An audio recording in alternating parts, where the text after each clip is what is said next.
जय श्री राम मेरे प्यारे मित्रों। एक बार पुनः स्वागत है आपका मेरी YouTube चैनल पर।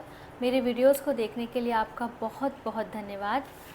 विनय पत्रिका का पाठ हम कर रहे हैं, पद संख्या 136 का 5वां भाग। इससे पूर्व तुलसीदास जी बता रहे हैं कि जन्म के समय गर्भ में एक शिशु की क्या स्थिति होती है। तो क्या लिखते हैं? पुनि बहुविधि ग्लानि जियमानी, अब जग जाई भजो चक्र पानी।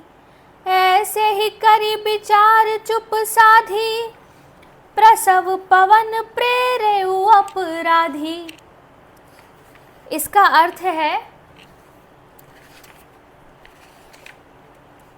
कि फिर तू पूर्व जन्मों में भजन न करने के लिए अपने मन में बहुत भांति से ग्लानि मानकर कहने लगा कि अब की बार संसार में जन्म लेकर तो चक्रधारी भगवान का ही भजन करूंगा।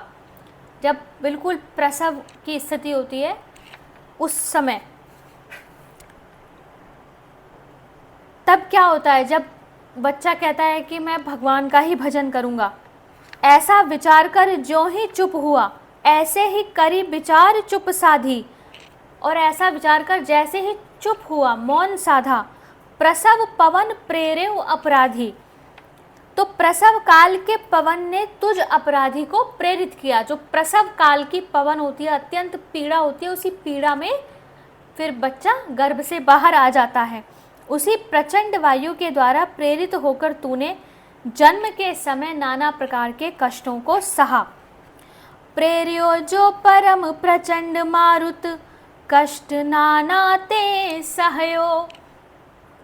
सो ज्ञान ध्यान विराग अनुभव, जात ना पावक दहयो। अति खेद व्याकुल अलप बल, छिन एक बोली न आवई।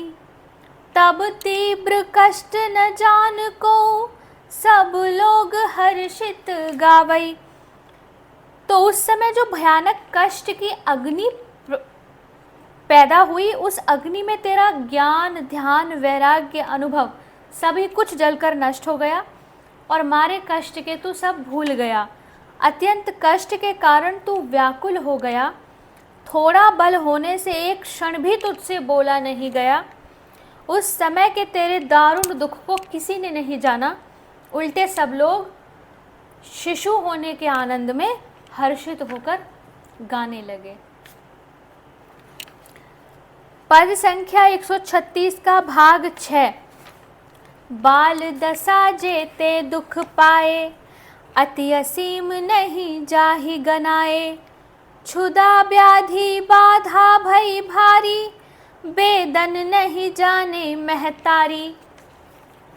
इसका अर्थ है कि फिर बचपन में तूने जितने महान कष्ट पाए वे इतने अधिक है कि उनकी गणना करना असंभव है। भूख रोग अनेक बड़ी बड़ी बाधाओं ने तुझे घेर लिया, पर तेरी माँ को तेरे इन कष्टों का यथार्थ पता नहीं लगा। माँ तो मोह से संचालित होती है।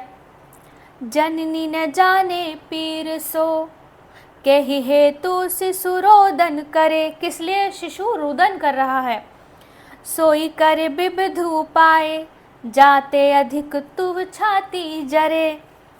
इसका अर्थ है कि माँ यह नहीं जानती कि बच्चा किस लिए रो रहा है, इसलिए वह बार बार ऐसे ही उपाय करती है जिससे तेरी छाती और अधिक जले। जैसे अजीर्ण के कारण पेट दुखने से बच्चा रोता है, पर माता उसे भूखा समझकर और खिलाती है जिससे उसकी बीमारी बढ़ जाती है।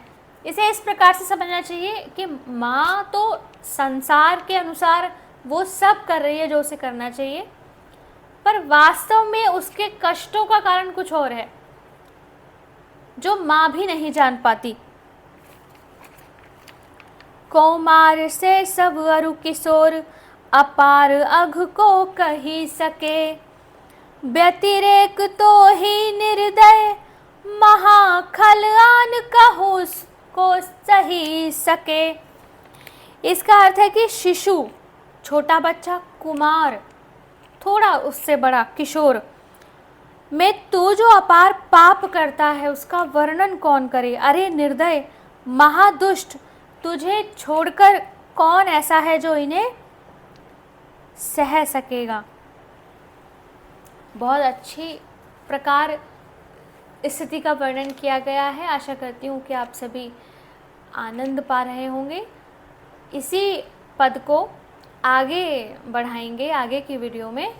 जय श्री राम।